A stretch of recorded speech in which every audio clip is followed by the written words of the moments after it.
So with all of this research, Rachel, so the mental load is compounded by other forms of inequality. Yeah. And I think there's one thing, it's not in this research, but I read about it in 2020. It was in HR magazine. And I hadn't come across this idea before, but this idea called the emotional tax.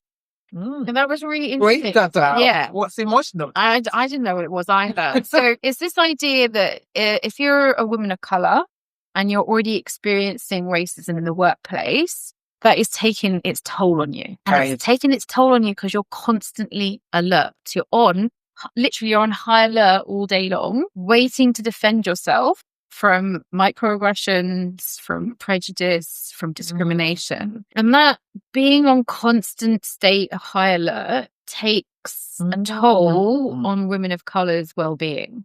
So, I mean, our bodies are not designed to be on high alert and to be flooded. Unhealthy. Yeah, to be flooded with that stress, the flight or fight. That's right. We're not supposed to be in that state all day long.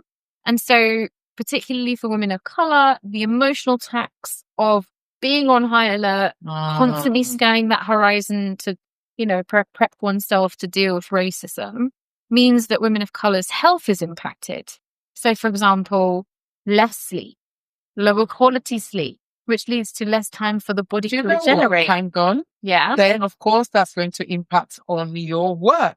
Yeah. And hence, you don't get the progression that you need because you are underperforming. Yeah. So it's got this. Wow. It blows your mind, right? When you think about it. It's just knock-on impact at work in the fact that you're more tired, you're less able to function cognitively, less able to do your job, lower performance reviews, leading to lower progression. And then there's the knock-on impact in the family because you're still holding the domestic and the emotions. Yes. Yeah.